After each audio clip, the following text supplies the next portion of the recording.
Here's the truth. One decision can separate who you were from who you're becoming. One decision can end an old chapter and begin a better one. One decision can change your confidence forever. And one decision can rewrite your entire story.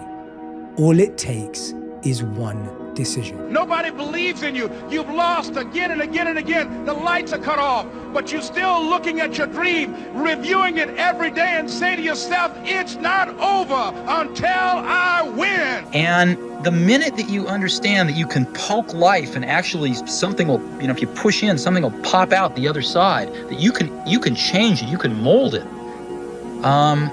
That's maybe the most important thing, is to shake off this erroneous notion that life is there and you're just going to live in it, versus embrace it, change it, improve it, make your mark upon it. You see this guy here staring back at you? Yeah? That's your toughest opponent. Every time you get into the ring, that's who you're going against. I believe that in boxing, and I do believe that in life. Stop waiting till you're perfect. Just start. Stop waiting to feel certain. Progress builds confidence. Stop waiting till you feel ready. Confidence comes after, not before. Stop waiting till they approve. Most people are too scared to even try. Stop waiting till you have more time. You make time for what matters. Stop waiting for it to be easy. What transforms you rarely is. Do you believe a better version of yourself exists? And take responsibility to take that into action. And the reason that question to ask yourself is, do you believe a better version of yourself exists? Is because if you say yes, you are admitting that you have faith. You have faith that a better version of yourself exists. And the only way to move forward in life is by starting and just taking action. There's no book or 12-step program or perfect way that it's going to organize things. And this sounds super trite to say, I know everyone knows that, but people still don't do it. Awareness doesn't mean anything. Action is all that matters. And really our life is just a culmination of all the decisions that we make, right? The choices that we make. And before every decision, before every choice, I want everybody listening to just ask themselves one question. What would my higher self do? And I want you to, like you said, try one day living like this.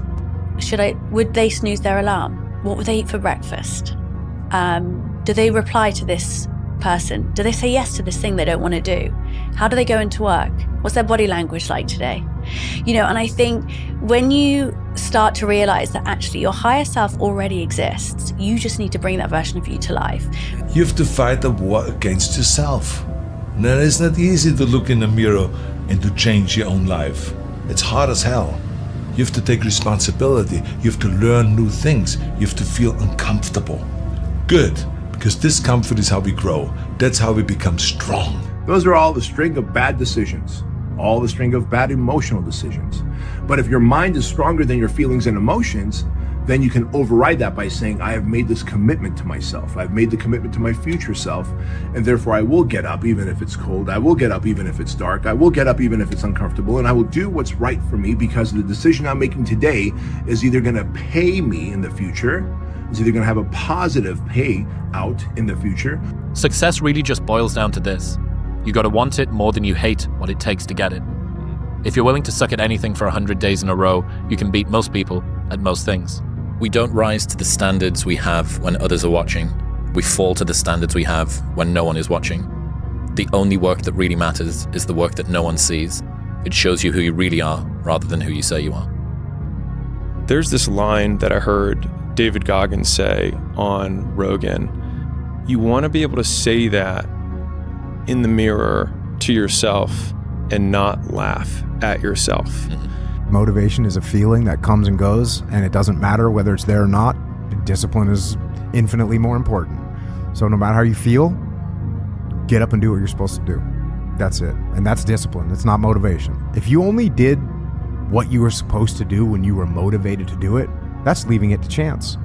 But if you're disciplined, you go do what you're supposed to do. That's the way it works. Your life doesn't change in a year. Your life changes in the tiny decisions you repeat for a year. We waste entire years waiting for motivation, waiting for clarity, waiting for timing, waiting for confidence.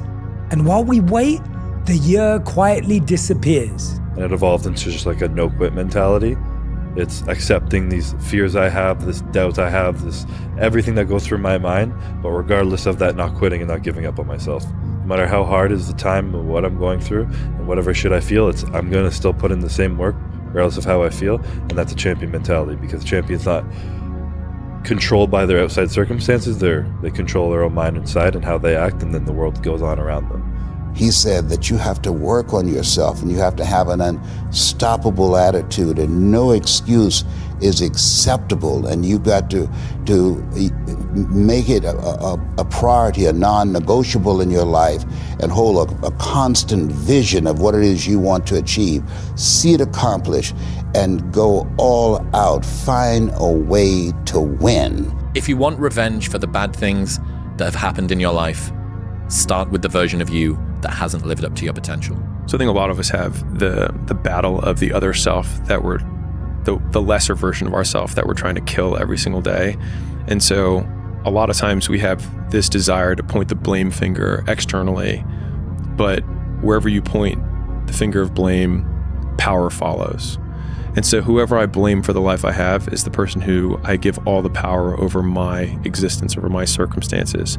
And so it hurts, but if you turn the finger inwards and you start saying, I don't like my life. The person that I need to punish or get back at is the real person who got me here, which is me. Whether you're in the first, second, or even third act, it's not over. You gotta remember, it's the way you end it. It is the way you leave people feeling about what your most recent accomplishments are. So it's never too late. What I also love about this is if you don't like how it feels, we know you're not in the third act yet. There you go. That's right. You're not at the end. You're not at the end. You still got more acts to go. You still got an opportunity to change and create a blockbuster life. Never too late to pivot. The power of the pivot. I'm a big believer in embracing that power.